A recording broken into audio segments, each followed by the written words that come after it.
How's it going, everybody? Crabulon here. So yes, another rare multi-topic video for today. After all, two very interesting things have happened. They're both kind of loosely related as they have to, as they kind of revolve around like individuals kind of like losing everything. The only difference between the two is that one of which is voluntary, at least to our knowledge, and the other one is completely involuntary.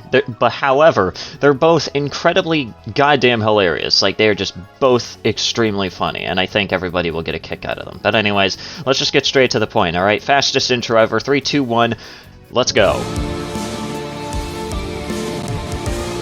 So let's first start off with Kumo, of all people. Yeah, I know, it's extremely funny that I'm kind of technically making another video talking about him, but you know what? It's only a small segment in a larger video, obviously. So of course, for those of you who have absolutely no idea, I made a video talking about Kumo a little bit ago, and I'm pretty much one of, like, God knows how many who have decided to cover his ass. After all, basically damn near everyone, from, like, Chris the Narc to probably so many others that are even larger than me have already covered this man's long history of antics leading up to his involvement with the Diddy Bear 03 situation.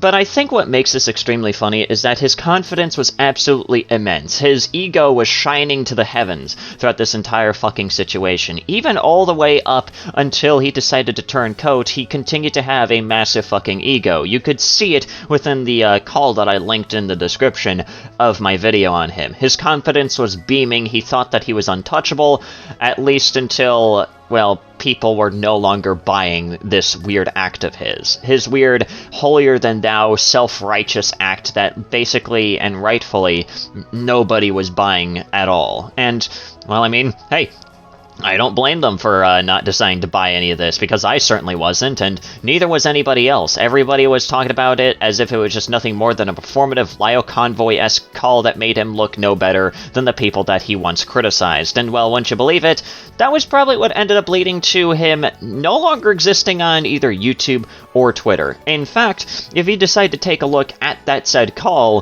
that I linked in the description, you'll notice that, well, the link to his channel is currently grayed out, meaning that his channel no longer exists. And if you decide to go onto Twitter, any mentions of his name pretty much lead to a 404 error telling you that the account no longer exists. And just in case you don't believe me, here's a fucking recording of my live reaction to finding out that his accounts ended up getting completely nuked off of planet Earth. Wait, just found out Kumo no fucking way! Wait, hang on! Hang on, I gotta check this! Oh, no. There's Yes. No, there's no way. There's no fucking way. Oh my god! It's gone! No way!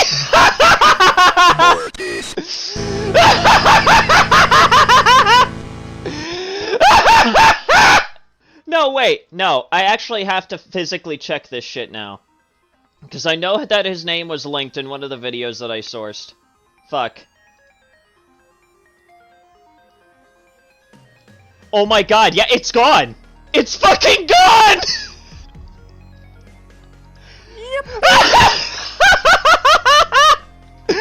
No way! I cannot believe- I still can't believe that! His channel is gone! And his YouTube and his Twitter is also gone as well. Hang on, I also have to check that. Let's see here. He did a full. He just left the whole damn internet. So is that hang on, I gotta. Why the fuck did it? Oh, Is that's. Is that? Yep, it's gone. Here are you. It's gone. Come, Ward, more. Come, This Ward. day could not get any better! Honestly, We are seriously smoking the Kumo pack right now! Now, do I anticipate a return of him? More than likely. People like this never tend to stay away for too long.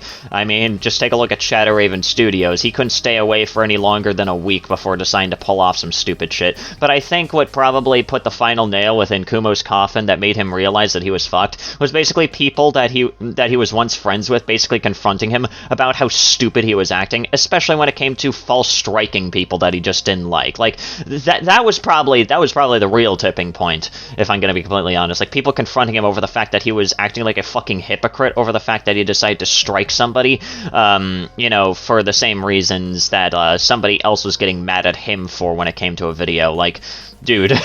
the hypocrisy is just extremely strong with him, but hey, I'm glad that he's now gone, at least for the time being, and here's hoping that if he does plan on returning, he at least returns a changed individual. But do I anticipate that happening? Probably fucking not. But let's move on to the next topic. Oh, Sneako. Surprisingly enough, an individual that I don't think I've covered on this channel. Actually, hang on, let me check. For some unknown reason, the only thing that comes up whenever I decide to look up Sneako is something that's completely unrelated to Sneako. What the fuck, YouTube? Okay. But anyways, I haven't talked about Sneako on this channel, surprisingly enough, so for all two of you who don't really know who Sneako is, allow me to introduce you. Sneako was a massively influential individual that existed originally on YouTube, on Twitter, and on Kick. Now, for those of you who don't know what Kick is, I think I've talked about Kick, at least on live streams before, but I don't know if I've really talked about it in a video, per se. But Kick is basically, you know, Twitch, but for disgraced users who ended up getting rightfully banned from Twitch for breaking TOS. And, well, if you were to try and look onto Kick right now, it's basically just evolved into nothing more than, like, a rampant cesspit of just the worst kinds of people you could possibly imagine. Like, just imagine the worst things on planet Earth: neo-Nazis, pedophiles, shit like that. They're on Kick, and they are on there with no consequences whatsoever. Except, oddly enough, Sneako. Now, Sneako did, in fact, used to have a YouTube channel before it ended up getting nuked at some point in the past, but apparently ended up getting reinstated for about, like, 48 hours this week before it ended up getting nuked again. Oddly enough. And this was like a weird cascade effect where it ended up leading to him getting banned on Twitter as well, and then on Kick at some point. Like... he ended up getting nuked off of, like, the 3 most active platforms that he was on, and to be completely honest, this was kind of a long time coming. After all, Sneako isn't really known for being the smartest person or really doing anything, like, you know, actually good. Like, his controversies and stupid things that he said is absolutely numerous. Like, it's basically in the hundreds at this point. To kind of give you, like, a short list of things that he's done in his past, he's defended the weird pedophilia movie that went by the name of Cuties that only recently, mind you, like during this year, was actually nuked off of Netflix. He has literally defended Dr. Diddy Respect, while Neon, who is in the same room, who is also a fucking moron that exists on Kick, actually managed to have more brain cells than him and actually pointed out that defending Dr. Diddy Respect is just a terrible idea, to which Sneako obviously didn't agree because, well, again, he really enjoys defending people who are weird with children. And on top of the two, also ended up losing a debate with fucking Critical on, like, social issues, which I think is also extremely funny. And Sneako basically outed himself as someone who is perfectly okay with child marriage for whatever reason within that entire debate, which, I mean, to be fair, anyone could have seen that from a mile away, considering that he really enjoyed defending things that involved weird garbage involving children. So, I mean, like...